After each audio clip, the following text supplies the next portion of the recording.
오늘 하나님께서 우리에게 주시는 말씀은 출애굽기 32장 1절에서 14절 말씀입니다.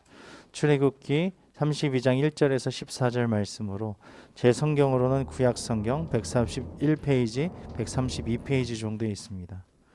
제가 한 절, 여러분이 한 절, 14절을 함께 읽도록 하겠습니다.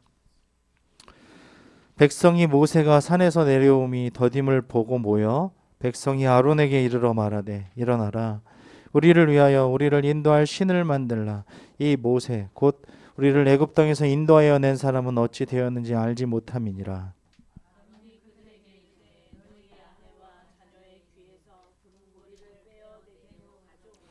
모든 백성이 그 귀에서 금고리를 빼어 아론에게로 가져가매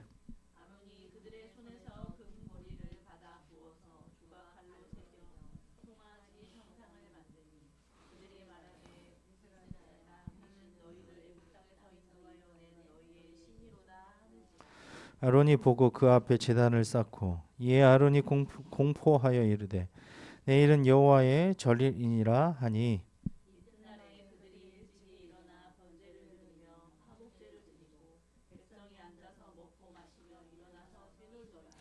여호와께서 모세에게 이르시되 너는 내려가라, 네가 애굽 땅에서 인도하여 낸 네 백성이 부패하였도다.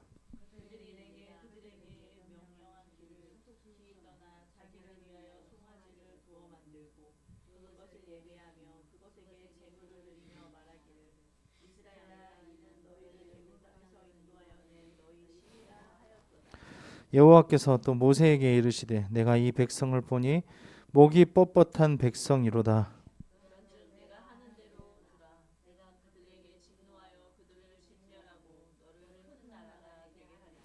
모세가 그의 하나님 여호와께 구하여 이르되 여호와여, 어찌하여 그 큰 권능과 강한 손으로 애굽 땅에서 인도하여 내신 주의 백성에게 진노하시나이까?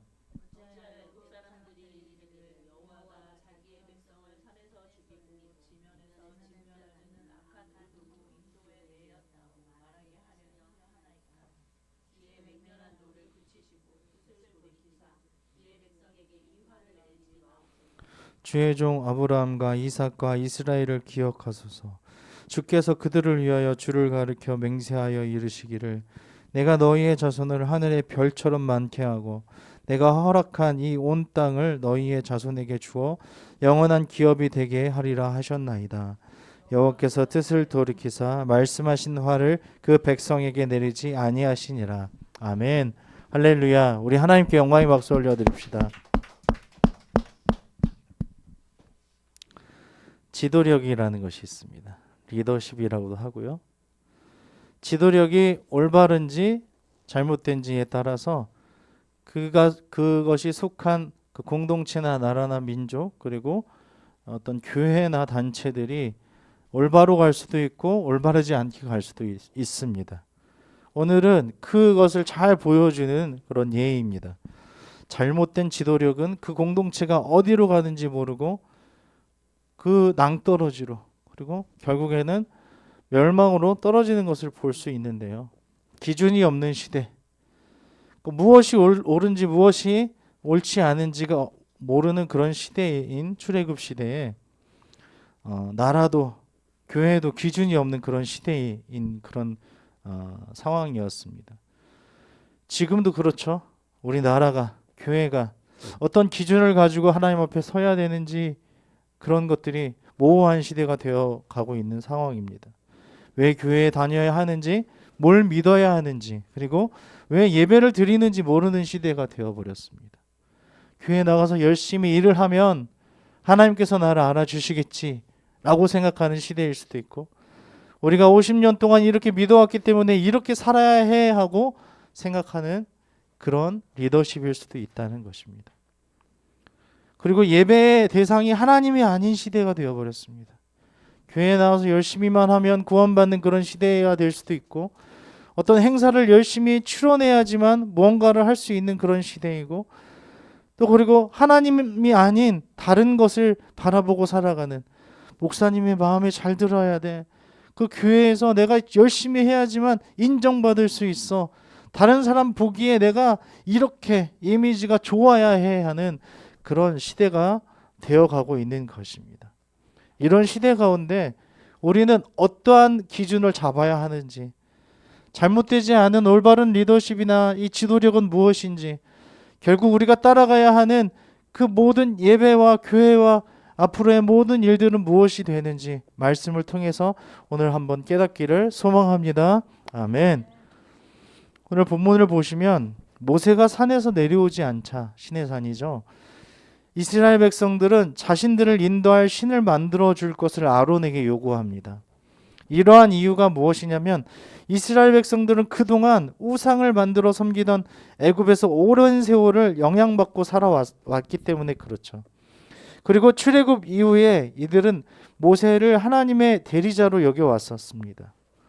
그런데 모세가 40일가량 보이지 않자 심적인 불안감을 느껴서 애굽의 우상들처럼 자신들의 눈에 보이는 신을 갖기를 강력히 원했던 것입니다.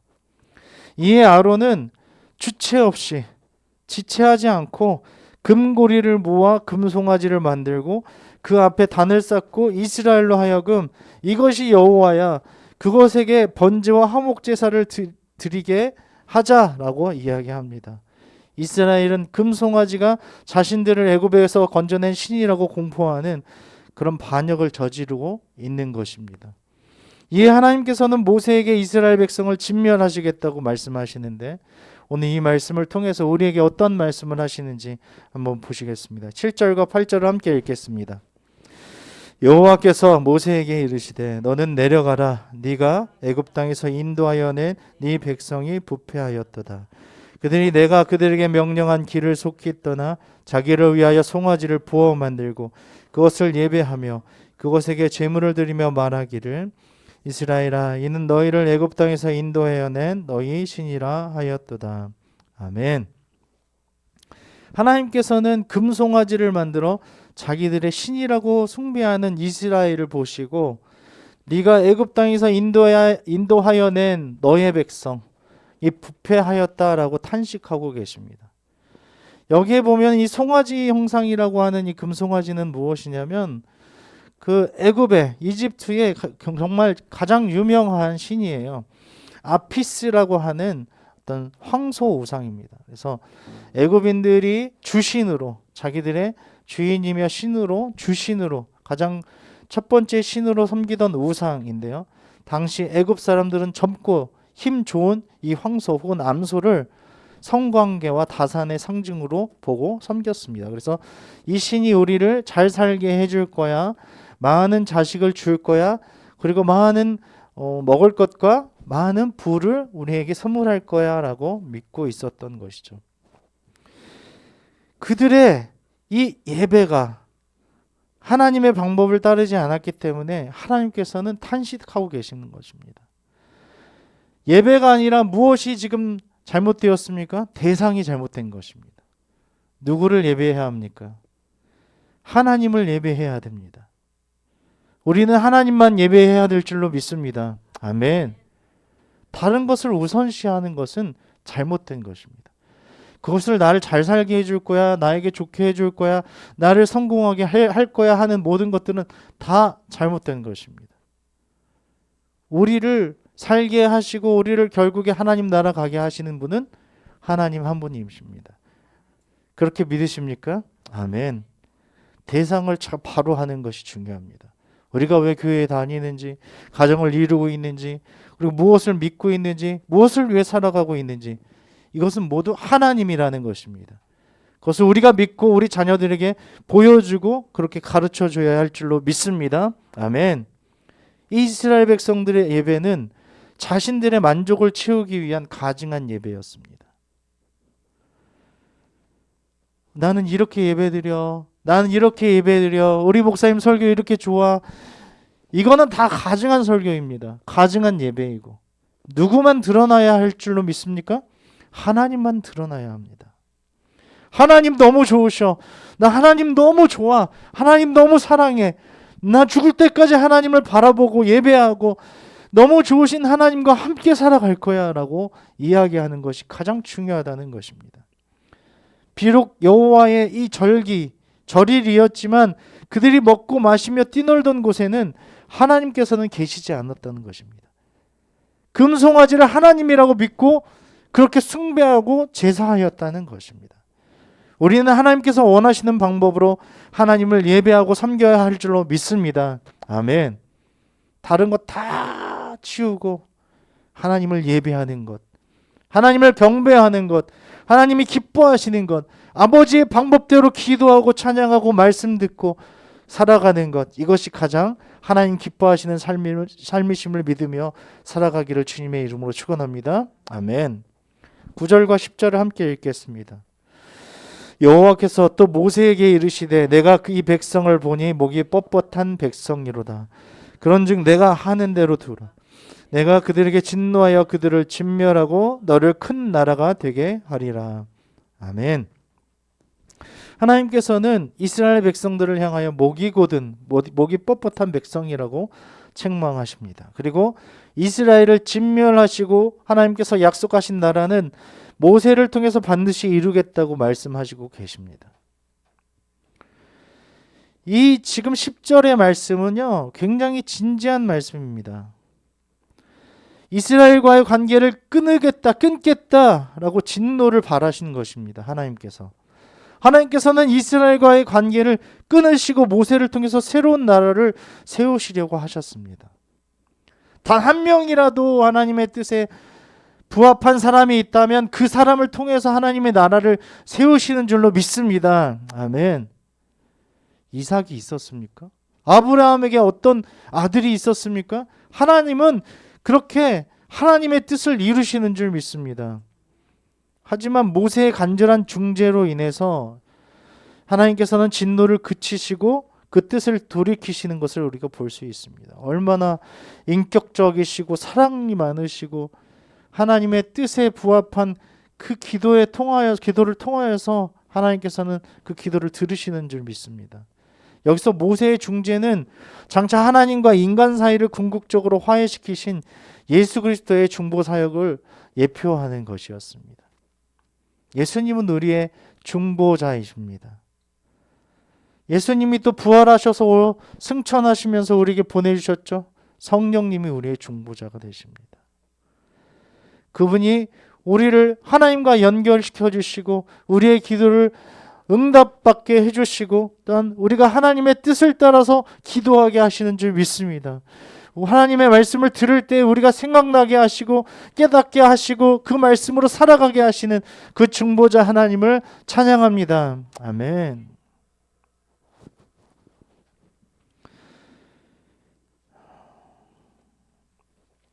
(1절에서) 6절을 함께 읽도록 하겠습니다. 시작. 백성이 모세가 산에서 내려옴을 더듬을 보고 모여 백성이 아론에게 이르러 말하되 일어나라 우리를 위하여 우리를 인도할 신을 만들라. 이 곧 모세 곧 우리를 애굽 땅에서 인도하여 낸 사람은 어찌 되었는지 알지 못함이라. 아론이 그들에게 이르되 너희의 아내와 자녀의 귀에서 금고리를 빼어 내게로 가져오라. 모든 백성이 그 귀에서 금고리를 빼어 아론에게로 가져가매 아론이 그들의 손에서 금고리를 받아 부어서 조적과 칼로 새겨 송아지를 형상을 만드니 그들이 말하되 이스라엘에 이는 너희를 애굽 땅에서 인도하여 낸 너희의 신이로다 하는지라. 아론이 보고 그 앞에 제단을 쌓고 이에 아론이 공포하여 이르되 내일은 여호와의 절이라 하니 이튿날에 그들이 일찍 일어나 번제를 드리며 화목제를 드리고 백성이 앉아서 먹고 마시며 일어나서 뛰놀더라. 아멘. 하나님께서는 모세에게 그 언약을 기억하셔서 그 이스라엘을 향한 그 진노를 돌이켜 주실 것을 끈질기게 구하는 모세에게 그 간청을 들어주십니다. 그리고 말씀하신 화를 그의 백성에게 내리지 않으시는 것을 우리가 볼 수 있습니다. 아브라함과 이삭에게 하셨던 언약을 기억하고 계셨기 때문에 그렇습니다. 우리의 기도가 원칙적으로는 하나님의 뜻을 바꾸게 할 수는 없습니다. 중보자는 바로 누구뿐이시기 때문에요? 예수님 뿐이시기 때문에, 그렇죠? 성령님 때문이시기 때문에. 우리가 중보 기도를 한다고 하는 것은 조금 잘못된 것입니다. 성경적으로 볼 때에는 중보자는 하나님 한 분이에요. 예수님 한 분뿐이시고 예수님께서 보내주신 중보 하나님, 성령님이시기 때문에 우리가 다른 사람을 위해서 기도한다는 것은 카톨릭적인 것입니다. 지금 천국도 아닌 지옥도 아닌 연옥에 있어서 그곳에서 우리의 기도를 먹고 우리의 기도를 받고 결국에는 낙원에 이르게 하는 그런 일들을 할 수 있습니다라고 카톨릭은 가르칩니다. 더 많이 내십시오. 더 많이 기도하십시오. 더 많은 선한 일을 행해야 지금 이미 돌아가신 분이 하나님 나라에 들어갈 수 있습니다라고 하는 것이 카톨릭의 기도라는 것입니다. 성인들이 중보자입니까? 아닙니다. 사도들이요? 아닙니다. 중보자는 오직 하나님, 예수님, 성령님 뿐이 없습니다. 그렇기 때문에 우리는 우리 자신이 함께 살아가는 것, 그리고 우리 자신을 위해서 기도하는 것밖에 없다는 거예요. 하나님, 내가 오늘 하루 이렇게 열심히 하나님을 위해서 살아가겠습니다. 다른 사람을 보고 있던 시선을 나에게로 다시 가지고 돌아오는 게 중요하다는 것입니다. 누가 잘 사는 게 중요해요? 나 자신이 먼저 잘 사는 게 중요하다는 거예요. 내 가족이 먼저 하나님 앞에 올려지는 것이 중요하다는 것입니다. 하나님은 그렇게 가르치고 계시는 것입니다. 그래서 하나님께서 원하시고 기뻐하신 궁극적인 뜻이 모든 상황을 초월하여 마침내 온전히 이루어지기 때문에 하나님의 뜻은 돌이키지 않으셔요. 하나님의 뜻이 완전하기 때문에 그렇습니다. 할렐루야, 아멘. 하지만 실제 우리들과의 관계 속에서 하나님의 뜻은 기계적으로 나타나는 것이 아니죠. 그것은 살아 움직이는 역동적인 어떤 사건들이죠. 그런 것으로서 우리의 기도에 적절하게 반응하시고 응답하시는 것을 볼 수 있습니다. 인격적으로 질문하시면서 시간을 주시고, 그래서 사람의 관점에서 바라보면 하나님은 때로 우리들의 그 기도에 따라서 그 뜻을 바꾸시기도 한다고 우리가 생각할 수 있는 것입니다. 그런데 그 기도가 결국에 보면 하나님의 뜻대로 기도하는 것을 우리가 볼 수 있는 것이죠. 주님께서도 어떻게 말씀하셨어요? 너희가 내 안에 거하고 내 말이 너희 안에 거하면 무엇이든지 원하는 대로 구하라. 그리하면 이루리라. 이것은 무엇입니까? 결국엔 하나님의 뜻이 이루어진다는 거예요. 그런데 우리가 무엇을 구하고 있는 거예요? 하나님의 뜻을 구하기 때문에 그것이 이루어진다는 사실입니다. 할렐루야, 아멘. 중보 기도를 한다고 우리가 기도하는 것이 아니라 무엇을 기도해야 합니까? 하나님의 뜻을 기도해야 할 줄로 믿습니다. 아버지의 뜻을 따라 기도하는 것이 우리의 기도가 될 줄로 믿습니다. 아멘. 그럴 때 하나님께서는 무엇이든지 원하는 대로 구하라고 하십니다. 이루어 주신다고 말씀하십니다. 그렇게 될 줄로 믿습니다. 오늘 우리가 읽은 1절에서 6절은요, 이스라엘 백성들을 보여줍니다. 이스라엘 백성들은 모세를 기다려도 산에서 내려오지 않지, 한 40일 정도 된다고 했죠. 6주. 불안해하기 시작했습니다. 그리고 누군가를 의지하기를 원했습니다. 그렇게 의지하고 싶었어요.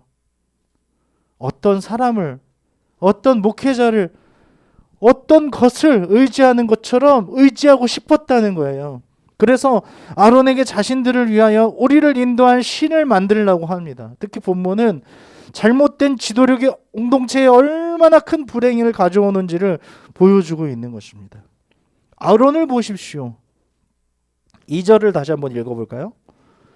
시작. 아론이 그들에게 이르되 너희의 아내와 자녀의 귀에서 금고리를 빼어 내게로 가져오라. 지체 없이 얘기했어요. 고민할 생각도 없었어요. 그냥 가져와. 뭘 가져와? 금을 가져와. 이렇게 얘기하는 거예요. 아론은 백성들의 이러한 요구를 그대로 수용하고 단번에 그들이 요구하는 대로 했다는 것입니다.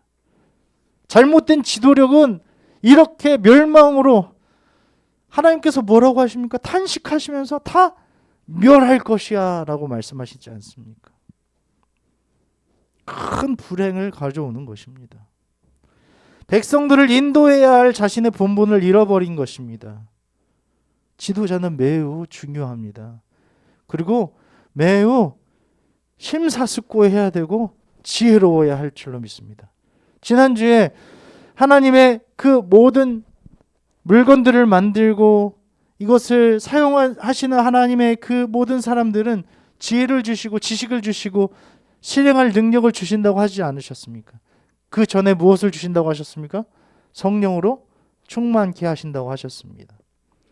이것이 되지 않고서는 어떤 지도력도 발휘할지 못하는 것입니다. 우리는 누구의 목소리와 요구를 따라가고 있습니까? 하나님의 목소리입니까? 아니면 하나님이 아닌 목소리입니까? 하나님의 말씀을 따라가고 있습니까?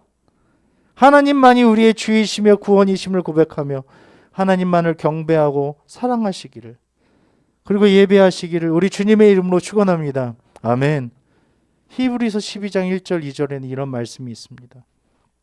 이러므로 우리에게 구름같이 둘러싼 허다한 증인들이 있으니 모든 무거운 것과 얽매이기 쉬운 죄를 벗어버리고 우리 앞에 당한 경주를 하며 믿음의 주여 또 온전케 하시는 이인 예수를 바라보자.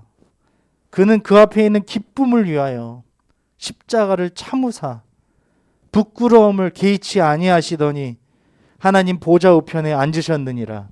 아멘. 우리가 추구해야 되는 것입니다. 하나님 보좌에 나아가는 것. 결국에 하나님 나라 들어가는 것 아니겠습니까? 구름같이 허다한 증인들 우리 앞에 있으니 인내로서 우리의 모든 경주를 마치고 믿음의 주여 온전케 하신 이를 예수님을 바라보고 예수님이 행하셨던 그 앞에 있는 그 천국에 있는 그 기쁨을 위하여 십자가와 온갖 그 부끄러움과 이 모든 수치들을 다 참아내시고 하나님 보좌 앞에 앉으신 그 예수님 바라보며 날마다 하나님만 예배하며 경배하며 올바른 지도력을 따라서 하나님 앞에 나아가는 우리의 모든 삶이 되시기를 주님의 이름으로 축원합니다. 아멘.